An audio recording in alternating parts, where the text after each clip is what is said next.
El bien, el mal, la ley. Bienvenido a nuestra clase de ética. La ley moral y la ley moral natural o la ley natural. En el video anterior hablábamos sobre la ley natural o la ley moral natural, como esta ley que se construye desde la razón. Nosotros, a través del pensamiento, el hombre, a través de su pensamiento, es capaz de elaborar ciertos principios que aparentemente son universalizables. Digo aparentemente porque siempre es bueno hacerse la pregunta, digamos, estamos en una clase de ética, no podemos dar nada por cierto, tenemos que efectivamente preguntarnos. Y, y nos vamos a cuestionar en relación a esto, pero inicialmente vamos a establecer que, o vamos a ver hoy día algunos elementos de esta ley moral y de esta ley o esta ley natural, ley moral natural. Bien moral lo vamos a entender como un acto va a ser bueno, y lo mencionamos en el video anterior, un acto va a ser bueno si perfecciona al hombre y malo si va en contra de la perfección de la naturaleza humana. Y vamos a entender la perfección de la naturaleza humana como la virtud, la plenitud o la felicidad. Ambos tres conceptos los vamos a ir uniendo. Más adelante vamos a ver por qué. Todo acto libre es moral, lo que no significa que todo acto libre sea moralmente bueno, pero todo acto libre es sometible a un juicio moral, a establecer si es que efectivamente está bien o está mal. ¿Mm? Algunos actos libres son buenos y otros malos, e incluso nosotros mismos cuando cometemos un mal acto sentimos arrepentimiento. Una prueba de que somos seres morales, que tenemos una conciencia moral. La ética tiene como misión orientarnos a ordenar nuestras acciones para que sean moralmente buenas. Y una cosa que nos va a ayudar en esa orientación son las virtudes. Las virtudes nos van a ir entregando ciertas coordenadas para nuestra acción. Una persona virtuosa moralmente le va a costar menos actuar bien, hacer el bien. ¿Por qué? Porque va a tener incorporado en sí mismo ese tipo de acción, va a tener en menos campo de decisión, cuesta menos hacerse la pregunta. Las personas honestas no se tienen que preguntar todo el tiempo si es que son honestas o prefieren ser deshonestos, digamos. ¿Se entiende? Para saber cuál es ese bien moral se requiere una comprensión de lo que es un buen hombre. ¿Qué es un buen hombre? ¿Qué significa ser un buen hombre, una buena persona? Es una reflexión que nosotros tenemos que hacer y que nos vamos a estar cuestionando constantemente durante este curso. Porque la ética se hace la pregunta también sobre quién es bueno, qué significa ser bueno, qué es lo bueno para nosotros, qué es lo que realmente nos conviene, qué es un buen hombre. El bien moral es el bien del hombre completo, a lo largo de toda la vida e integrando en el bien de los demás hombres, integrado en el bien de los demás hombres. Se entiende que si nosotros somos, y aquí entra un poco en antropología, pero si nosotros somos seres sociales, si vamos a entender que el hombre necesita convivir con otros hombres, si efectivamente la naturaleza humana es social, entonces debo entender que el bien del hombre y el bien de la comunidad donde el hombre está inserto debiesen ser compatibles, equivalentes, incluso podrían ser los mismos. Y en este caso, por ejemplo, la paz. La paz se levanta como un bien que es igual para una comunidad como para un individuo. Si mi país está en paz, si mi comunidad está en paz, entonces yo estoy en paz. O por lo menos me resulta más fácil estar en paz. Es más factible que si mi familia, por ejemplo, está toda en paz y armonía, me va a resultar más fácil a mí estar en paz y armonía, por lo menos en el ámbito familiar. si en mi grupo de amigos estamos todos en paz y armonía, y entonces si en mi comunidad estamos en paz y armonía, si en las personas con que me relaciono hay una relación de paz y armonía, entonces me va a resultar más fácil a mí estar en paz y armonía. Y si yo entiendo que la paz y la armonía es un bien para mí y para mi comunidad, entonces finalmente son absolutamente compatibles.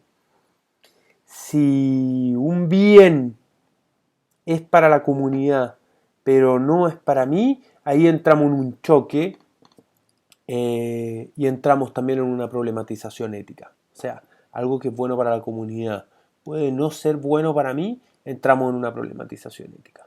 Entramos a confrontarnos porque efectivamente la construcción moral de esa comunidad va a tender hacia eso que la comunidad considera bueno para ellos y yo individualmente voy a estar constantemente en choque contra esa moralidad también. Un ejemplo clásico de esto es la situación de las mujeres en algunas comunidades religiosas extremas o en algunos países con ciertas medidas religiosas que van en contra de la mujer. Una medida que va en contra de la mujer. Si la mujer se siente o toma conciencia de que esa medida va en contra de ella, porque también vamos a encontrar a muchas mujeres que aceptan y que en cierto sentido adoptan ese estilo de vida como el estilo de vida que debe ser, como un deber ser, y por lo tanto como una moralidad que finalmente está construida y donde ellas no tienen un choque porque la tienen incorporado como propio.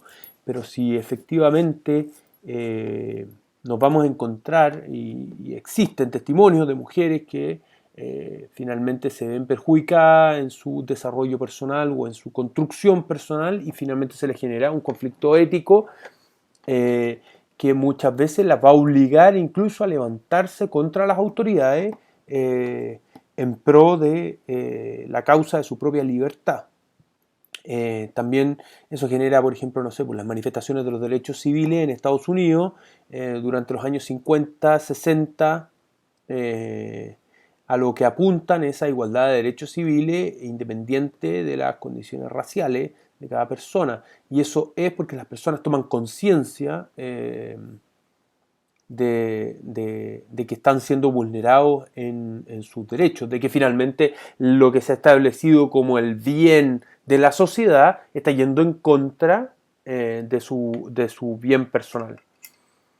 Y se genera entonces un problema ético. Efectivamente, eso genera una problemática ética que va a derivar en el caso, por ejemplo, de la lucha por los derechos civiles en Estados Unidos, va a derivar en una transformación de la sociedad y con eso transformación también de la moral de la sociedad y con eso también transformación de las leyes. Los esclavos se suponía que eran libres, pero en realidad la libertad tenía montones de esconderijos legales o de aspectos que les impedían ejercer realmente su libertad.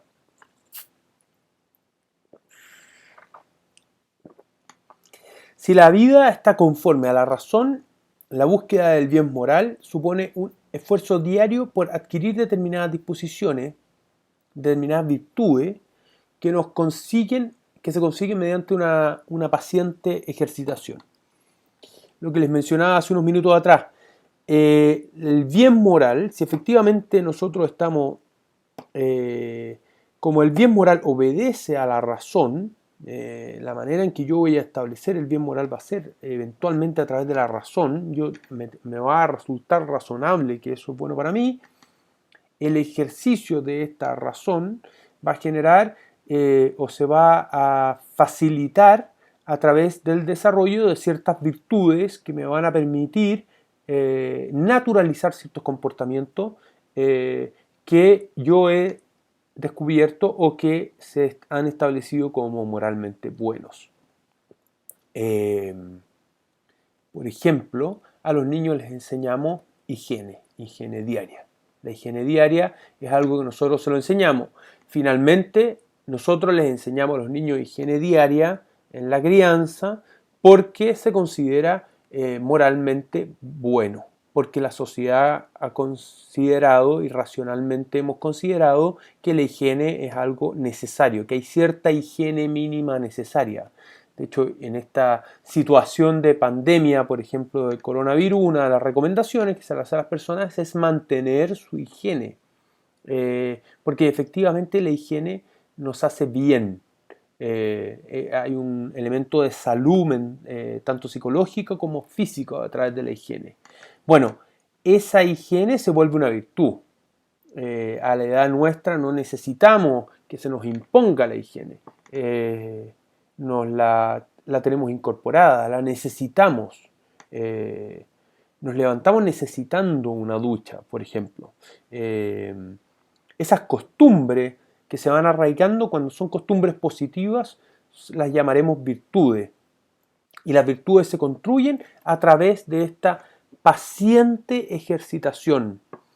De esa manera, el bien moral, si bien es algo a lo cual yo puedo llegar intelectualmente, se vuelve una práctica en la medida en que yo logro la ejercitación. Hay un trabajo, y aquí hay un primer punto, hay un trabajo para que requiere el que yo sea efectivamente un buen hombre.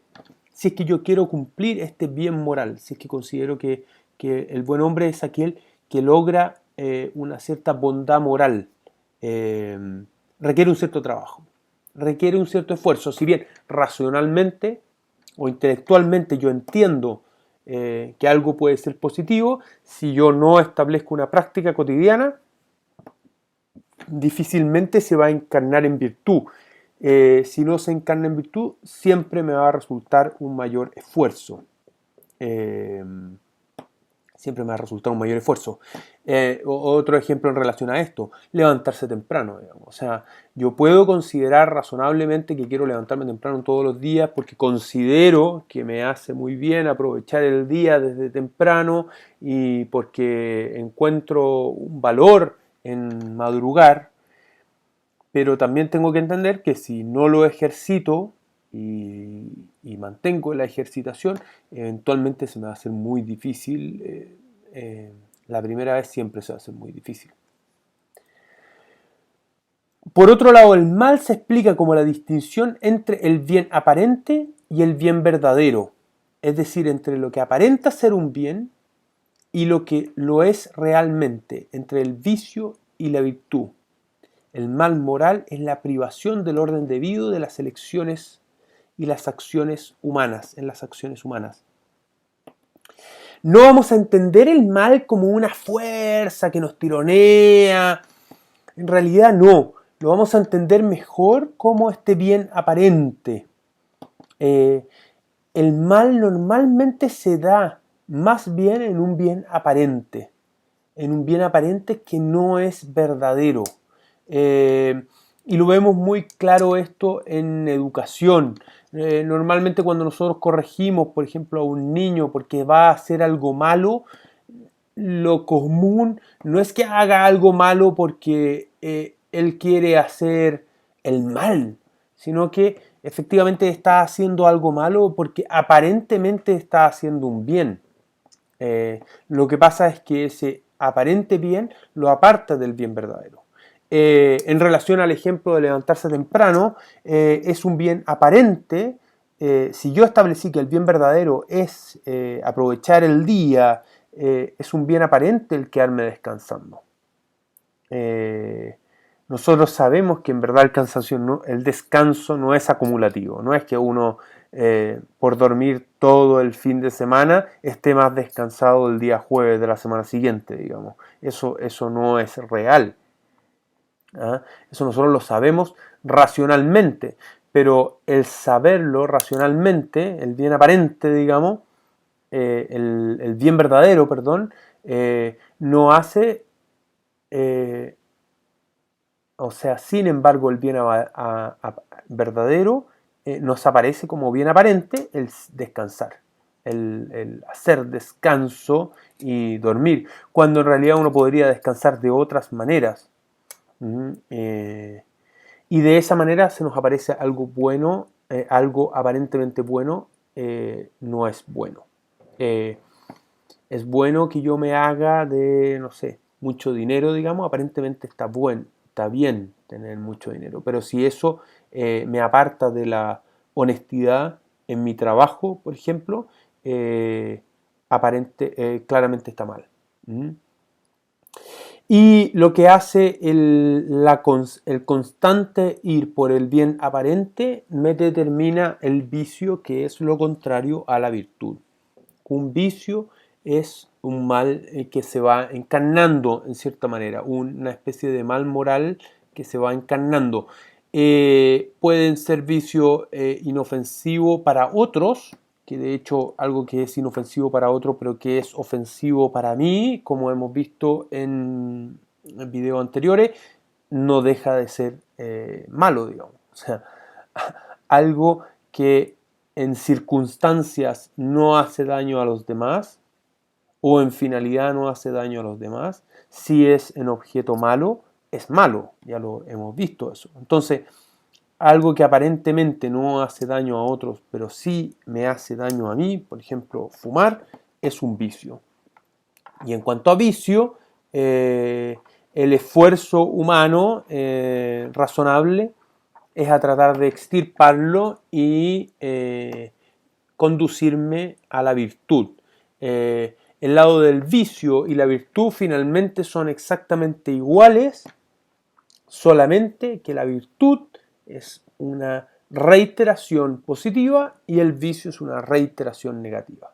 El hacer algo aparentemente bien, pero que es malo, me va a conducir a que si yo reitero la conducta me vuelva vicioso. Y hacer algo que es verdaderamente bien, bueno, continuamente, eventualmente va a derivar en la virtud. Cuando deriva en la virtud no me cuesta nada hacerlo porque tengo la virtud adquirida. El vicio también lo puedo adquirir y no me va a costar hacer algo malo si es que tengo el vicio adquirido, digamos. Las personas que tienen el vicio de la impuntualidad, por ejemplo, tienen que esforzarse para ser puntuales y no se dan cuenta cuando son impuntuales. No hay esfuerzo en la impuntualidad para ello. En cambio, las personas que son puntuales y han adquirido una virtud de la puntualidad, en cierto sentido, no les cuesta nada llegar a la hora. Se programan de tal manera que logran la puntualidad sin ningún problema. Por último, ¿cuál es el problema del mal moral? Es la privación del orden debido a la elección en la acción humana. O sea, el mal moral desvirtúa una buena elección, desvirtúa cuál es la elección correcta. Eso hace el vicio. El vicio desvirtúa porque la respuesta del fumador va a ser es que prefiero fumar a estar insoportable todo el día. Claro, es que estar insoportable todo el día tampoco es algo que tú tengas que... ¿Me entiendes o no? Es que tú no tienes que fumar ni estar insoportable todo el día. Ese sería el ideal. El ideal no es hacer algo malo para conseguir algo bueno. ¿eh? El ideal es no hacer algo malo.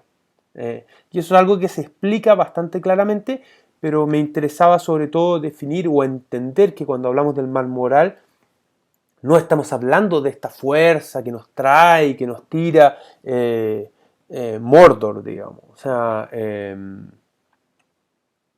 las grandes fuerzas malignas muchas veces lo que han buscado en la historia es generar orden, y el orden aparentemente es algo positivo. Entonces se desvirtúa. ¿Ah? En virtud del orden, yo elimino la libertad individual, por ejemplo. Entonces ahí yo estoy desvirtuando en valor de un bien aparente, estoy perdiendo un bien verdadero. El orden es bueno, pero el orden cuando viola absolutamente las libertades personales deja de ser bueno y pasa a ser malo. Lo mismo pasa con cosas que pueden ser puntuales. Si yo tengo la virtud de la puntualidad, por ejemplo, pero mi virtud de la puntualidad es llegar 5 minutos antes y cuando alguien llega a la hora ya estoy enojado con esa persona, mi bisabuela era famosa por eso, digamos, que decían que la llegaban a buscar y se habían quedado a juntarse a las 11 ella estaba desde las 10:30 esperando, y entonces cuando uno llegaba a buscarla a las 11, ella respondía, bueno, ya a esta hora, ¿para qué vamos? Bueno, finalmente eso también es un vicio, digamos. Yo puedo ir trastocando las cosas y también se me vuelve un vicio. Recordar finalmente lo que es el bien. El bien es la plenitud del hombre. Todo lo que atente contra la plenitud del hombre, finalmente va a ser, va a encerrar un mal. Va a encerrar un mal, y ahí hay que ver que efectivamente va a ser un bien aparente. Desde la perspectiva aristotélica, lo bueno para mí será al mismo tiempo bueno para todos los otros, y al menos en cuanto a bien moral. ¿Ah? Y ahí se entiende la construcción de este concepto que es la ley. Yo establezco que si algo es bueno para mí, lo puedo establecer como algo bueno para los demás, y entonces nos ponemos de acuerdo y lo fijamos como ley, como norma. Eso a partir de la construcción de los estados nacionales y de la laicización de la sociedad. Antiguamente la norma venía dada por Dios, pero normalmente era conocida desde la razón. También se establece desde lo bueno razonablemente. Algo que razonable para mí debiera ser razonable para todos los demás, y entonces está bien. Después eso se fue, como le digo, laicizando. Hoy día los 10 mandamientos son la Declaración Universal de los Derechos Humanos, pero la Declaración Universal de los Derechos Humanos es una manera de establecer una ley universal que antes fue en base a un parámetro de verdad. No sé si se entiende. El grande en esto de tratar de llevar parámetros razonables o racionales para la universalización y establecer leyes universales, Kant. Immanuel Kant, a través de su libro La fundamentación de la metafísica de las costumbres, elabora una cosa que se llama el imperativo categórico, algo que es imperativo y es categórico, una redundancia en sí misma, digamos, algo que es obligatorio, que contiene este elemento de obligación, de categorización. Esto que es categórico. Y él nos dice, el imperativo categórico se presenta como obra solo según aquella máxima por la cual puedas querer que al mismo tiempo se convierta en ley universal. Obra como si la máxima de tu acción pudiera convertirse por tu voluntad en una ley universal de la naturaleza. Es decir, actúa de tal manera que tu acción pueda ser, en otras palabras, para todos. Esto normalmente uno lo ve con los niños, digamos. O sea, es como un argumento bastante básico que uno suele dar, digamos, pero en el fondo cuando alguien tira un papel al suelo y dice, bueno, pero si todo el mundo tira los papeles al suelo, esto no funciona. Si todo el mundo se pasa al semáforo, esto no funciona. Si todo el mundo hace lo que yo hago, ¿funciona o no funciona? Y ese es el punto. Obra de tal manera que la máxima de tu acción, o sea, la razón por la cual actúas, sea universal. Sea universalizable, se pueda aplicar a todas las personas. El imperativo categórico entonces me entrega una manera natural, una manera razonable de establecer que un principio que se aplica a mí sea una ley, sea para todos. Y de esa manera, si es para todos, me permite en el fondo tener ciertos criterios que son básicos, y en base a eso entonces construiremos legislación y etcétera. En base al imperativo categórico también se construye Kant el deber ser. Yo debo actuar según yo espero que la humanidad actúe, y tengo una responsabilidad desde ahí. Yo debo ser y mi deber ser va a marcar lo que la humanidad debe ser. Con eso llegamos al fin.